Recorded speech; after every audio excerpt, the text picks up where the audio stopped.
큰 집에는 금과 은의 그릇이 있을 뿐 아니요 나무와 질그릇도 있어 귀히 쓰는 것도 있고 천히 쓰는 것도 있나니 그러므로 누구든지 이런 것에서 자기를 깨끗하게 하면 귀히 쓰는 그릇이 되어 거룩하고 주인의 쓰심에 합당하며 모든 선한 일에 예비함이 되리라.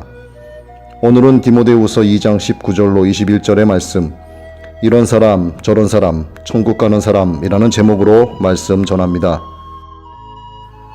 별별 사람이 다 있습니다. 심지어 한 부모에게서 난 형제들도 다 다릅니다. 일란성 쌍둥이도 개성이 다르고 같은 환경에서 같은 부모와 함께 살았는데도 습관이 다르고 생각이 다릅니다. 가는 길도 다릅니다. 인구가 73억이면 73억의 각기 다른 사람이 존재하는 게 됩니다. 성경은 사람을 질그릇으로 비유하는데 정말 합리적입니다. 사람의 소재가 흙입니다. 그래서 흙에서 살고 흙에서 난 것을 먹고 죽어서 흙으로 돌아갑니다. 뿐만 아니라 흙으로 만든 질그릇처럼 깨어지기 잘하는 아주 약한 존재입니다. 한 가지 덧붙이자면 그릇의 용도는 무엇인가를 담는 데 있습니다. 질그릇이야말로 이것저것 담을 수 있습니다. 아름다운 꽃을 담으면 기쁨을 주는 화분이 되고, 깨끗한 물을 담으면 매우 유익한 생명수가 되고, 오물을 담으면 기피 대상이 되고, 보물을 담으면 보물단지가 됩니다. 사람도 그렇습니다. 그 속에 담긴 그것이 그 사람입니다. 악을 담고 있으면 악한 사람입니다. 안 된다는 생각을 담고 있으면 부정적인 사람입니다. 빛을 담고 있으면 밝은 사람입니다. 아름다운 생각을 담고 있으면 향기로운 사람입니다. 이런 잡다한 이야기는 상식입니다. 그런데 주책 없이 상식 수준의 이야기를 더 해야겠습니다. 그릇은 좋거나 나쁘거나 예쁘거나 밉거나 비싸거나 싸거나 한 것이 중요하지 않습니다. 우선하는 가치는 첫째가 깨끗해야 됩니다.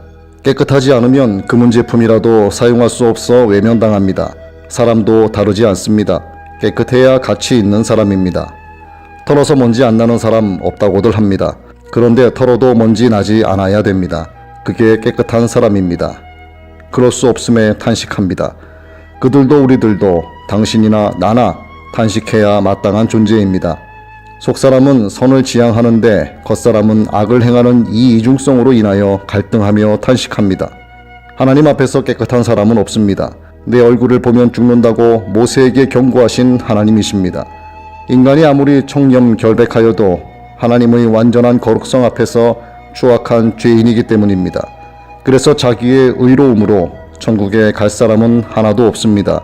천국은 깨끗한 사람만 갑니다. 그런데 누구도 깨끗하지 못합니다. 그리하여 천국은 텅 비게 되어 있습니다.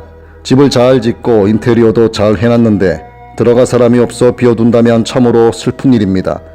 그래서 건물을 지은 주인이 들어가 살 사람을 찾을 수밖에 없습니다.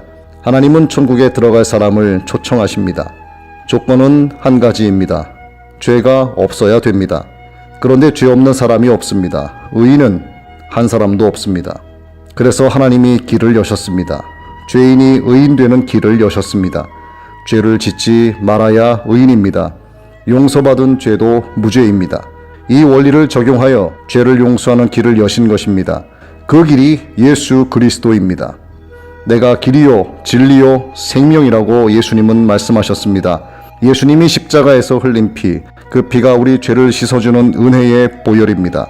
죄인이 의로워지는 보혈입니다. 이런 사람 저런 사람 중에서 주님의 용서의 은혜를 입는 사람이 가장 복된 사람입니다. 그 사람이 천국 가는 사람이요 그가 바로 예수 믿는 사람입니다.